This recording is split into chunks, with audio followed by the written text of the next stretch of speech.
बीम्समध्ये शिस्तबद्ध आणि आरोग्यदृष्ट्या सुधारणा होणे गरजेचे आहे. डॉक्टर आणि नर्सेसने योग्य व्यवस्था लागू करण्याचे काम केले पाहिजे, असे महिला आणि बालकल्याण मंत्री लक्ष्मी हेब्बाळकर यांनी बुधवारी बेळगावमध्ये पत्रकारांशी संवाद साधताना सांगितले. बाळंतिणीच्या मृत्यू प्रकरणाबाबत त्या म्हणाल्या की चुकी करणाऱ्या डॉक्टरांवर शक्य तितक्या लवकर कठोर कारवाई केली जाईल. फक्त बोलून काही होणार नाही, ठोस कृतीची गरज आहे.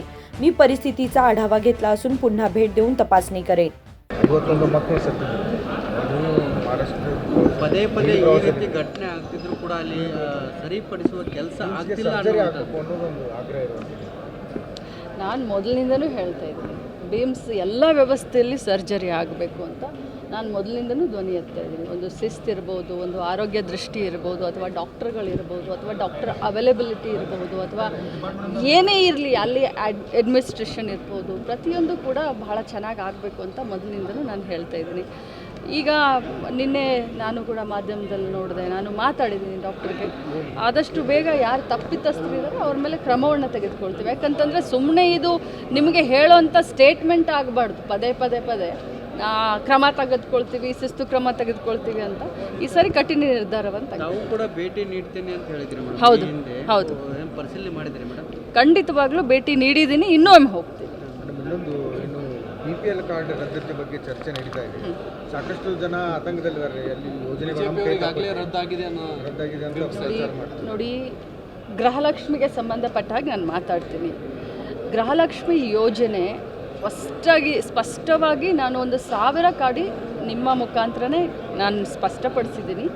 ಯಾರು BPL ಮತ್ತು APL ಹೊಂದಿರ್ತಾರೋ ಮತ್ತು ಯಾರು ಇನ್ಕಮ್ ಟ್ಯಾಕ್ಸ್ ಮತ್ತು GST ಕಟ್ಟೋದಿಲ್ವೋ ಅಂಥವ್ರಿಗೆ ನಾವು ಗೃಹಲಕ್ಷ್ಮಿಯನ್ನು ಕೊಡ್ತೀವಿ ಅಂತ.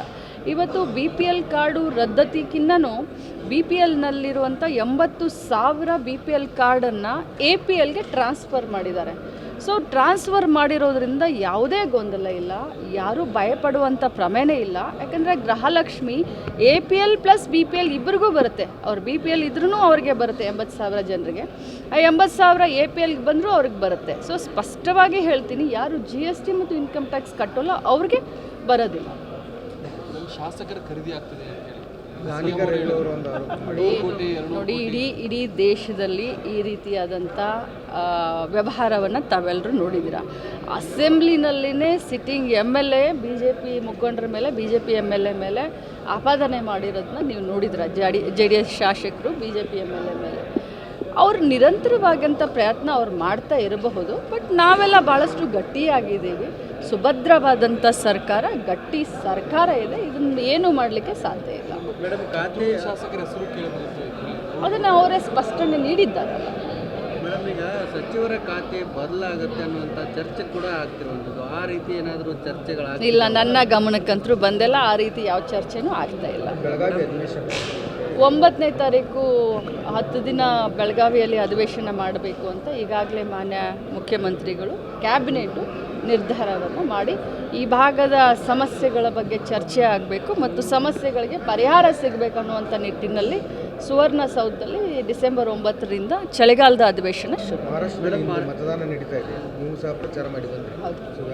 ಮಹಾರಾಷ್ಟ್ರದಲ್ಲಿ ನಾನು ಒಂದು 5 ದಿನ ಪ್ರಚಾರ ಮಾಡಿದ್ದೆ. ಸುಮಾರು 4 ಜಿಲ್ಲೆಗಳಲ್ಲಿ ಸುಮಾರು 17 ಕ್ಷೇತ್ರಗಳಲ್ಲಿ ನಾನು ಪ್ರಚಾರ ಮಾಡಿದ್ದೀನಿ. ವಾತಾವರಣ ಬಹಳ ಚೆನ್ನಾಗಿದೆ. ಮಹಾವಿಕಾಸ್ ಅಘಾಡಿಯ ಮತ್ತು ಸ್ಪೆಷಲಿ ನಮ್ಮ ಕಾಂಗ್ರೆಸ್ ಕಾರ್ಯಕ್ರಮಗಳು ಮತ್ತು ಪವಾರ್ ಅವರ ಮೇಲೆ, ಶರದ್ ಪವಾರ್ಜಿಯವರ ಮೇಲೆ ಮತ್ತು ಶಿವಸೇನೆಯ ಏನು ಮುಖ್ಯಸ್ಥರಿದ್ದಾರೆ, ಡುಪ್ಲಿಕೇಟ್ ಅಲ್ಲ ಒರಿಜಿನಲ್ ಮುಖ್ಯಸ್ಥರಿದ್ದಾರೆ, ಠಾಕ್ರೆ ಸಾಹೇಬ್ರ ಮೇಲೆ ಜನರಿಗೆ ಭಾಳ ವಿಶ್ವಾಸ, ನಂಬಿಕೆ ಇದೆ. ಸೊ ಮಹಾವಿಕಾಸ್ ಅಘಾಡಿ ಸರ್ಕಾರ ನಾವು ಅದ್ರ ಬಗ್ಗೆ ನಾನು ನೋಡಲಿಲ್ಲ. ಬರಬಹುದು ಪ್ರತ್ಯೇಕತೆ ಬಗ್ಗೆ ಎಲ್ಲ MLAಗಳು ಒಂದು ಸುತ್ತು ಮಾತಾಡಿದ್ದೀವಿ. ಅಧಿವೇಶನ ಸಂದರ್ಭದಲ್ಲಿ ಬರಬಹುದು. ನೋಡಿ, ಉಪಚುನಾವಣೆ ರಿಸಲ್ಟ್ ಬರುತ್ತೆ. ಏನು ನಾಳೆ ಅಲ್ಲ, 23 ಗೆಲ್ತೀವಿ ಅನ್ನುವಂಥದ್ದಿದೆ, ವಿಶ್ವಾಸ ಇದೆ. ಮಹಾರಾಷ್ಟ್ರ ಚುನಾವಣೆಯಲ್ಲಿ ಕರ್ನಾಟಕದಲ್ಲಿ ಗ್ಯಾರಂಟಿ ಯೋಜನೆಗಳು ಸರಿಯಾಗಿ ವಿತರಣೆ ಆಗ್ತಾ ಇಲ್ಲ. ವಿಶೇಷವಾಗಿ ಗೃಹಲಕ್ಷ್ಮಿ ಖಾತೆಗೆ ಜಮಾ ಆಗಿಲ್ಲ ಅನ್ನೋ ವಿಡಿಯೋಗಳು ಹರಿದಾಡ್ತಾ ಇದ್ದಾರೆ. ಹೌದು, ಅವರು ಸುಳ್ಳು ಮಿಮಿ ಮಾಡಿ ಎಲ್ಲ ಕಡೆ ಹರಿದಾಡಿಸ್ತಾ ಇದ್ರು. ಸೊ ರಿಯಾಲಿಟಿ ಚೆಕ್ ಮಾಡಲಿಕ್ಕೇ ಮಹಾರಾಷ್ಟ್ರದ ಏನು ಬಾರ್ಡರ್ನಲ್ಲಿ ಇರ್ತಾರೆ ಮೀಡಿಯಾದವರಾಗಲಿ ಅಥವಾ ಅಲ್ಲಿನ ಮತದಾರರಾಗಲಿ ನಮ್ಮ ಬಾರ್ಡ್ರಿಗೆ ಬಂದು ಅವರೆಲ್ಲ ರಿಯಾಲಿಟಿ ಚೆಕ್ನ ಮಾಡಿಕೊಂಡು ವಿಡಿಯೋಗಳ ಮುಖಾಂತರ ಸರ್ಕ್ಯುಲೇಟ್ ಮಾಡಿದ್ದಾರೆ. Thank you sir. बेळगाव विभाजनाच्या प्रश्नावर त्या म्हणाल्या की अधिवेशनात हा विषय चर्चेला येऊ शकतो. सर्व आमदारांशी चर्चा करून पुढील निर्णय घेऊ. उपनिवडणुकांबाबत त्यांनी आत्मविश्वास व्यक्त केला की काँग्रेसचे उमेदवार तीनही मतदारसंघात विजय मिळवतील. विनोद कोलकार, KMM मराठी, बेळगाव.